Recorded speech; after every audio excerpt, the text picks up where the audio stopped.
Hi fellows! Today I'm going to show you the prop chords to blues or mineur.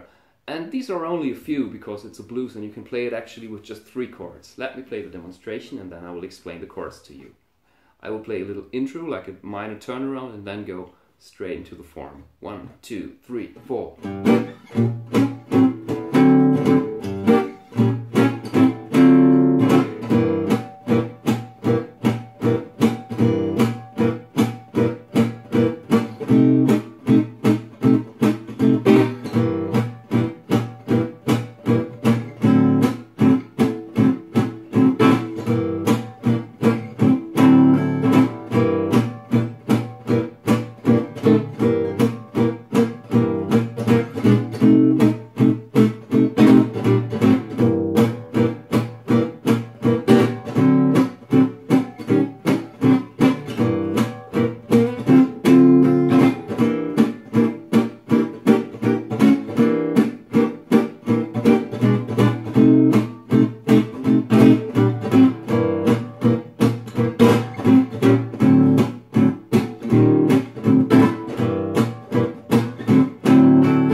So on.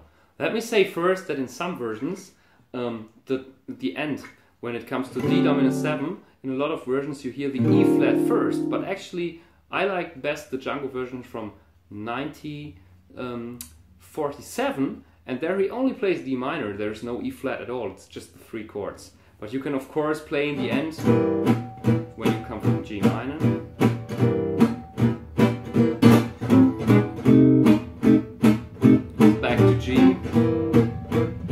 Some players now play E flat 7 and D dominant 7. And you can of course do that, it's not wrong, it's actually a lot of great players play this version too. And there are some different versions, you know, of chords in any standards, because this is music that is given from one generation to the other just by ear, and a lot of players, you know, just play the tunes the way they heard it first, and I think this is why there are a lot of chord versions from a lot of different standards. Now, what I played first is G minor 6, like this. My first finger is playing on the E string G, the A string is muted, then I have E and B flat, D and G. And of course that chord can be moved up to the 8th position and you will get C minor 6. So G minor 6 and A fret C minor 6. And the D dominant 7 looks pretty much the same, because when I move it back to the 5th fret and place my middle finger between both strings to pick E string and A string at the same time, so that we hear now A and D, then it's D dominant 7, 9. And these are the 3 basic chords. You can play the whole form with that and nobody will be complaining when you just like boom, ba-da-ba-dang, ba-da-ba-dum, ba-da-ba-da.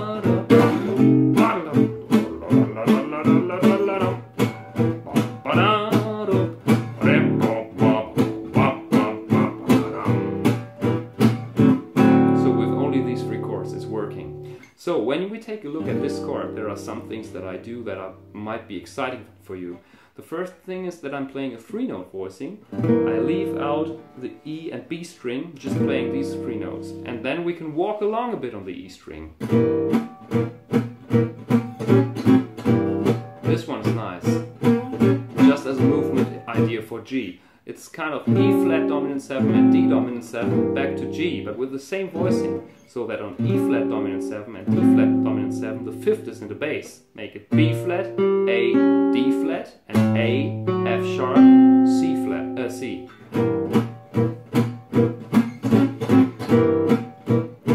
Then I'm walking up to C, and by walking up, I'm just using I'm just walking up to the 5th fret, to the 7th fret, which makes harmonically actually sense, because the 7th fret could be B diminished with B, G sharp and D, which is a substitute for G dominant 7, which leads directly to the C minor chord. So this is exciting. You mean like this? And now I'm walking up. And while I'm walking back, I'm playing here only a short moment, a different voicing. I'm playing a B6 voicing with B flat 6 voicing. B flat, A string is muted. Then we got the G on the D string, 5th fret, and the pinky is playing D. And then I'm moving back with D dominant 7, 9, and again G. So this is a nice movement. Here is it one more time.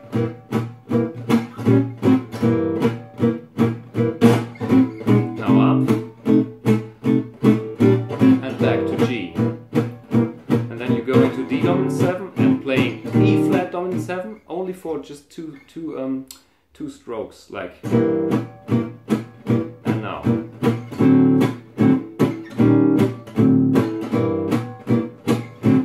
And the form starts again. So what you can also do with the 3-note voicings is just move it back to the F sharp.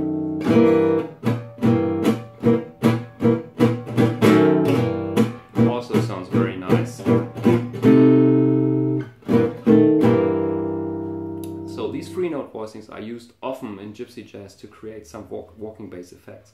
When you don't want to use it and you want to stay in one position, one chord that you can also do if you have problems with that movement on the 3rd finger. Some people have problems to bend that finger like that. So you can also play just this chord and leave out the E string. So you got G, A string muted, E, B flat, and D of course. Now when you want to stay in the position, you play G minor 6 all the time.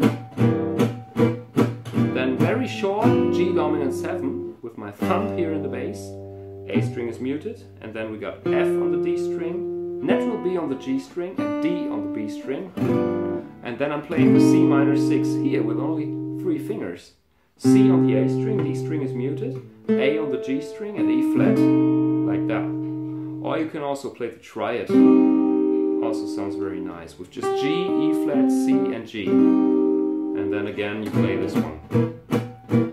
And then instead of the D dominant 7, 9, you can of course also play a regular G dominant 7, D dominant 7 chord, while the E strings, lower E string and upper E string are muted. Move that to E flat 7, 9, and then back, to E flat dominant 7 and back.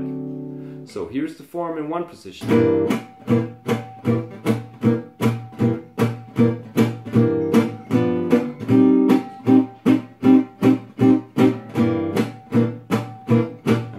D dominant 7, E flat, D, and again. This is also very nice. So what you can do instead of that chord, there's another minor 6 chord, which is very common.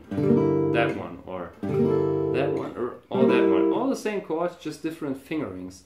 So actually, the idea is that we have the root here in the thumb, then middle finger and ring finger are playing 5th, and again the root, D and G, 5th fret, then the first finger is picking B flat, and the pinky is picking E on the B string, or even E and A.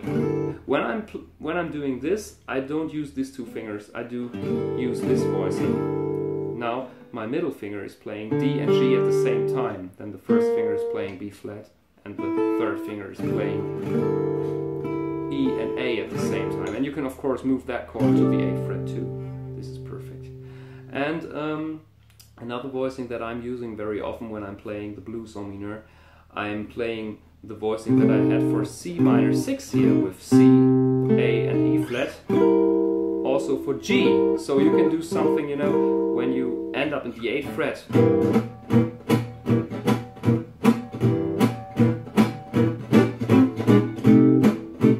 And now you can stay up here. And especially the version when the E flat comes first. You can walk down to the E flat dominant 7 and to the D. And then again, G minor. One last chord that I'm often using is the E half diminished chord as a substitute for G minor 6, because actually it's the same chord. So So let's say I already played some choruses and then I'm going like...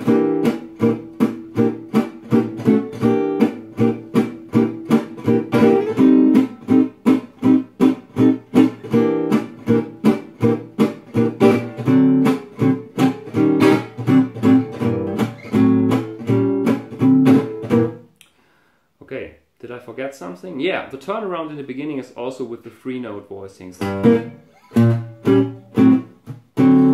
I'm playing just 3rd fret, 6th fret, 5th fret, and then I'm switching my middle finger from the E to the A string. This is basically it. And this is something very important even when you're playing the regular D dominant 7 chord. You can of course play different bass notes. You can play only the G and the D in the bass, but you can also put it on the E string to have the 5th in the bass. Also sounds nice. Or you can do the same and that we had before and place the finger, the ring finger, if you can do that between both strings to make it sound more bass-like, you know. Well, and that's actually proper chords to blues en mineur. I hope that helped you, and I hope you subscribe. And I will see you soon. Bye. Have a good day.